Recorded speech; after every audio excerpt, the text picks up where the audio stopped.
Everyone, সবাইকে স্বাগতম। আজকে আমরা 4 বন্ধু মিলে জাফলং ভ্রমণের গল্প শেয়ার করতে যাচ্ছি। আমাদের টিমে ছিল ঝলক, সাদি, আহাদ আর আমি নিরুপম। তো শুরু করা যাক। এটা শুরু হলো আমার একটু আগেই। আমি সবার আগে বাস স্ট্যান্ডে চলে গিয়েছিলাম। সেখানে গিয়ে গেট লক, বাসের টিকিট কেটে ফেলি। তখনও বাকিরা এসে পৌঁছয়নি। অবশেষে 8টার মধ্যে সবাই বাসে চলে এসেছিল। তারপর 8টা 5-এর দিকে আমাদের বাস যাত্রা শুরু করে। তারপর আমরা জানালা দিয়ে প্রকৃতির সৌন্দর্য দেখতে দেখতে আমাদের মন জড়িয়ে যাচ্ছিল।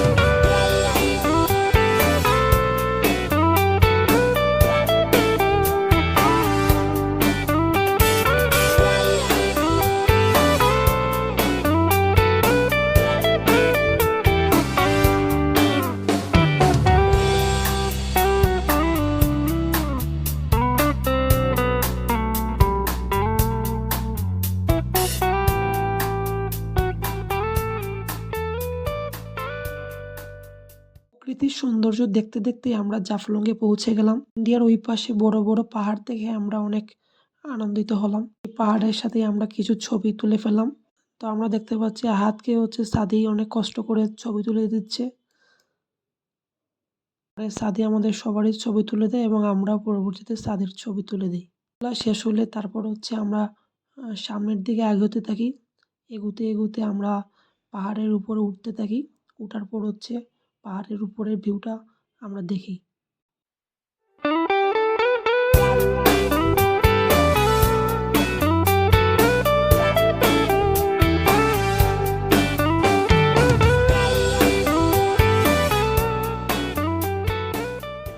তারপরে আমরা নিচে নেমে আসি।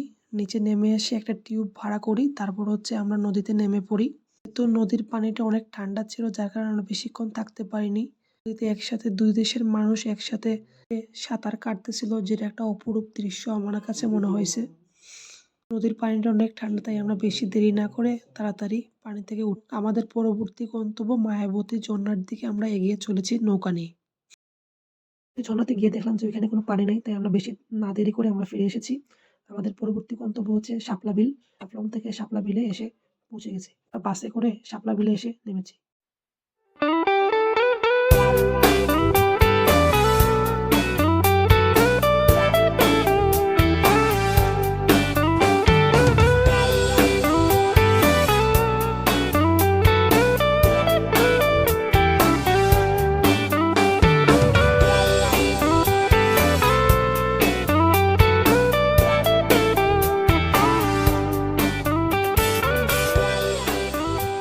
হ্যালো আহাদ ইশরাক, তোমার সিলেট তো ভ্রমণ করলা 2 দিন।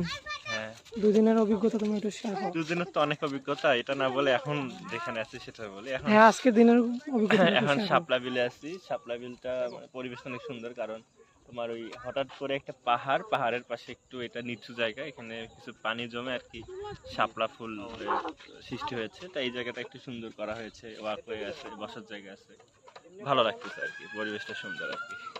এটার অনুভূতি এটাই। আচ্ছা, ধন্যবাদ। তোমার কি মনে হয় যে রংপুর সুন্দর নাকি সিলেট বেশি সুন্দর? এটা হলো জিনিসটা এইভাবে বলা যাবে, তুলনা করা যাবে না, কারণ এখানে অনেকগুলো অ্যাসপেক্ট আছে। এক একটা ক্ষেত্রে এক একটা, যেমন পাহাড় রংপুরে নেই, সিলেটে আছে। আবার সিলেটে আবার হাওর আছে, রংপুরে হাওর নেই। রংপুরের নদীগুলো আবার সুন্দর। আবার সিলেটে মনে করো যে তোমার পাথরওয়ালা নদী আছে, রংপুরের নদীতে কিন্তু পানি নাই। আছে কিছু কিছু নদীতে পানি আছে, এই আর কি। হাতকে জিজ্ঞেস করলাম যে তার সিলেট কেমন লাগলো। তো সে অকপটে স্বীকার করে নিল যে সিলেটের সাথে আসলে রংপুরের কোনো তুলনাই হয় না, কারণ সিলেটে যেসব উপাদান আছে সেগুলো কখনোই রংপুরে পাওয়া যাবে না। তো আজকের ব্লগ এই পর্যন্ত ছিল। সবাইকে দেখার জন্য অনেক ধন্যবাদ।